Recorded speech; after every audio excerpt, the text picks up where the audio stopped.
I'm Alexander Hamilton, and I am a guide with the Haunted Austin Ghost Tours. And we're in the lobby of the Driskill, where I had a face-to-face encounter with a full-body apparition. When I first started doing the tours, I was open to the possibility, but skeptical, and mainly more interested in historical aspects. And I enjoy working with groups, and the whole performance aspect just seemed like a fun idea.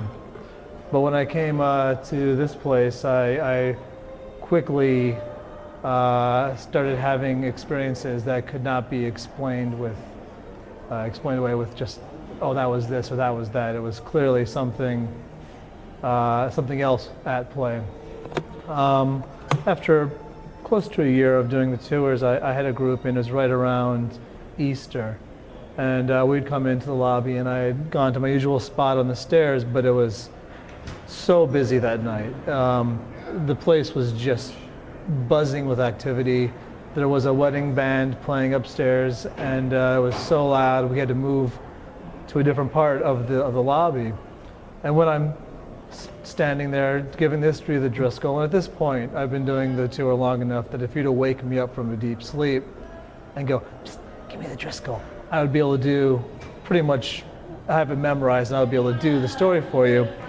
But this particular day, with a large group of people around, I kept getting distracted, and I noticed out of the corner of my eye a strange man, an old man, kind of shuffling along very slowly, and I kept just messing with me, and something was distracting me. I'm like, and I kept losing my place, losing my focus, and looking at this guy because I could not quite place him. He was off somehow. And then he seemed to disappear behind a column. For a second, I thought it was into thin air. And another woman was there, and she said, "I saw that too."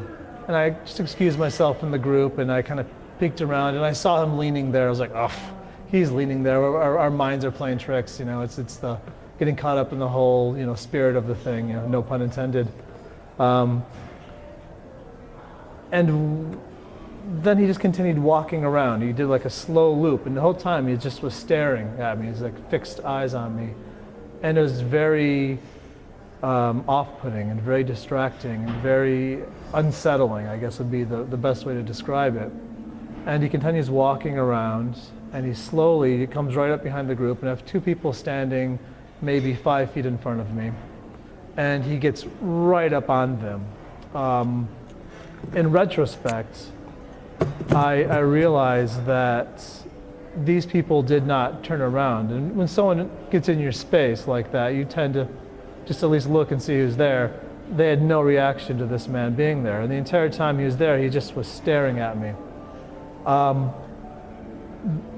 The thing that I really noticed was he was just off in color. His pallor was kind of, I don't want to say he was like a black and white film or gray, but he had a very washed out color to him. First thing I noticed was he had a toupee on, and it was a very horrible toupee. It was the best I could describe it would be a nicotine stained white. And I thought to myself, if you wear a toupee, isn't the idea to look younger, not older and weirder? I mean,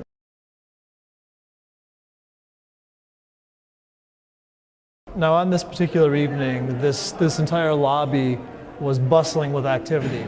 And my entire group was pushed up right about where these chairs are right now, next to this beautiful piece of furniture. And I was standing probably about this area, and the gentleman was probably standing about the edge of the carpet from me. Even though he was off in pallor and coloration, I thought maybe he had hepatitis or jaundice or some kind of weird condition, which also made me wonder why he'd be out, because he looked so sickly. And his eyes were just kind of beads, very, very, I don't know if you know who Vince Gallo, the actor, is. He's got those really beady eyes. Now, it's like that, except less life in them, he had no sparkle. And he just was staring. The whole time I was talking to my group, I was noticing him, and a lot of times I'll get like hecklers or skeptics or people who are like, whatever, ghost, eh. And I was kind of playing to him, because that's kind of what you do when you're performing live, is you've got that one skeptic or heckler, you'll kind of single them out and either embarrass them or win them over, and it's like a little performance trick. And the guy just wouldn't, he had nothing, just staring at me. And I'm, looking to my left and looking to my right, and he's gone. And I thought, man, thank goodness that weirdo's gone, because he was freaking me out. But the one thing I could say about this guy that didn't send my spider signal right off the hook right away was he was not wearing period clothing.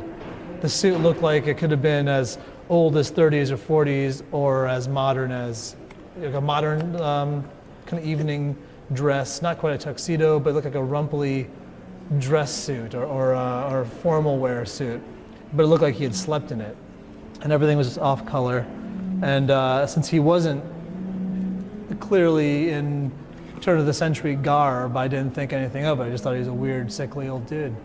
And it wasn't for a couple days where it just kept sticking with me that I called Janine and ran it by her, and she started asking me questions about like what were you feeling, like what were you thinking when he was looking at you, and had me describe his pallor, color, demeanor. And it was only at that point, and I guess I'd already known the answer to the question, but she verified it for me that it was a full body. Now, he came from this direction. I don't know if he came all the way from the front desk or the vault. I personally have never liked this vault. I always get the heebie-jeebies whenever I look at it. Something spooky about it. So the fact he came from this direction also rattled me a little bit more too. And one thing I can say about this guy was I felt like he was coming. He did a beeline for me. There's a very, very busy crowd, very busy night. No one else seemed to notice this guy. And out of all the people here, he comes around and he singles me out, which is a very disconcerting kind of a feeling. I don't know what he wants.